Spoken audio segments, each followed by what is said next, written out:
এক ধরনের স্টাইলের বারংবার অনুপ্রবেশ, একই মান কিংবা মানের কিছুটা পরিবর্তন যদি আমরা প্রিভিউতে প্রদর্শন করতে চাই, তাহলে আমরা ব্যবহার করতে পারি লুপ স্টেটমেন্ট। প্র্যাকটিক্যাল দেখার পূর্বে আমরা শুরুতেই জেনে নিচ্ছি এর বেশ কিছু ক্লাসিফিকেশন। পিএইচপিতে আমরা 4 ধরনের লুপ দেখতে পাই: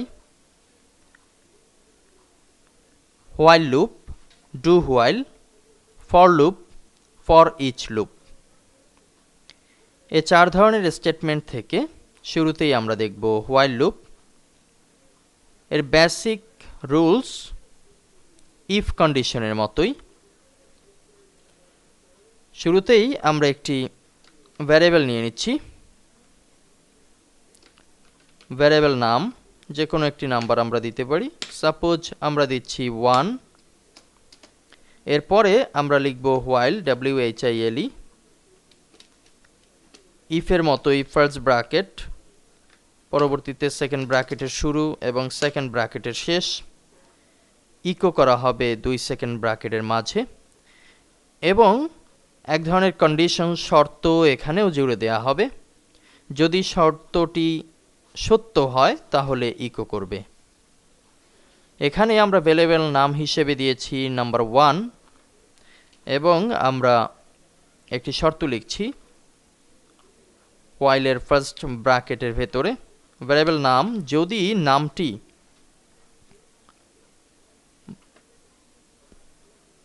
ছোট হয় কিংবা সমান হয় 5-এর,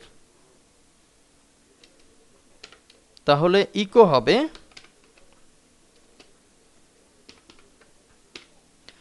দুই ইনভার্টেড কমার মাঝে লিখছি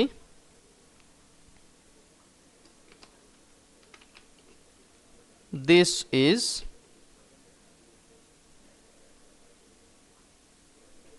ভ্যারিয়েবল নাম, অর্থাৎ দিস ইজ 1 2 3 এরকম একটি সংখ্যা, যে সংখ্যাটি লুপের মাধ্যমে আমরা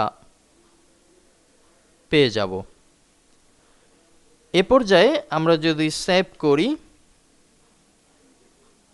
তাহলে খুব একটা কিছুই ঘটবে না। এর সাথে আমাদের আরও কিছু বিষয় যুক্ত করতে হবে যদি আমরা সঠিক মাত্রায় লুপ স্টেটমেন্ট দেখতে চাই।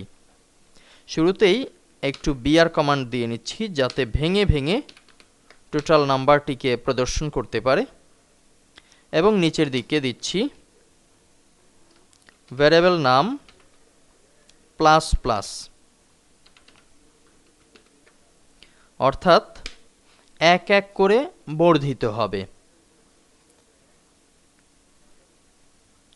এ ধরনের একটি অপারেটরের সাথে আমরা ইতিমধ্যেই পরিচিত হয়েছি। সেখানে দেখেছিলাম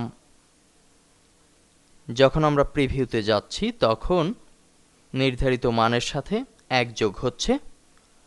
এখানে হোয়াইল লুপ ব্যবহারের কারণে বিষয়টি কিন্তু এমন ঘটবে যে এক এক করে বাড়তে থাকবে। আমরা এ পর্যায়ে যদি ফাইলটিকে সেভ করি, পরবর্তীতে php_guru থেকে আমরা যদি ব্রাউজ করি, আমরা while_loop.php নামে ফাইলটি সেভ করেছিলাম। এখানে আমরা দেখতে পাচ্ছি যে this is 1, this is 2, this is 3, this is 4, this is 5, যেটি আমরা ইকোর মাঝে লিখেছিলাম। this is, তারপরে দিয়েছিলাম ভ্যারিয়েবল নাম্বার, অর্থাৎ উপরে কন্ডিশনে যা বলা হয়েছিল ভ্যারিয়েবল নাম্বার হচ্ছে 1। যখন ভ্যারিয়েবল নাম্বারটা ছোট হবে 5 থেকে, এমন একটি মান যদি হয় যে এটি 5 থেকে ছোট, তাহলে এখানে যে মান দেয়া থাকবে তার সাথে এক এক করে যোগ করবে। এখন আমরা এখানে যদি মানটি 3 করে দেই, ভ্যারিয়েবল নাম 3, পরবর্তীতে সেভ এবং রিলোড, আমরা দেখতে পাচ্ছি 3 থেকে শুরু হয়েছে, দিস ইজ 3 4 5।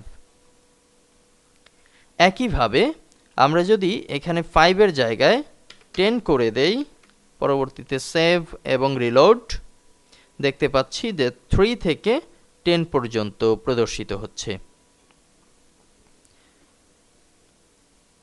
আবার নাম্বারটি যদি 11 করে দেই, অর্থাৎ আমাদের কন্ডিশনের বাইরে চলে যাবে এমন একটি নাম্বার যদি করে দেই, ফাইলটি সেভ করে রিলোড করলে আমরা কিন্তু একেবারেই ফাঁকা দেখতে পাচ্ছি। অর্থাৎ এই মুহূর্তে আমাদের কন্ডিশনটি ফলস হয়েছে, মিথ্যে হয়েছে, আমাদের কন্ডিশনের সাথে আমাদের ভ্যারিয়েবলের কোনো মিল নেই।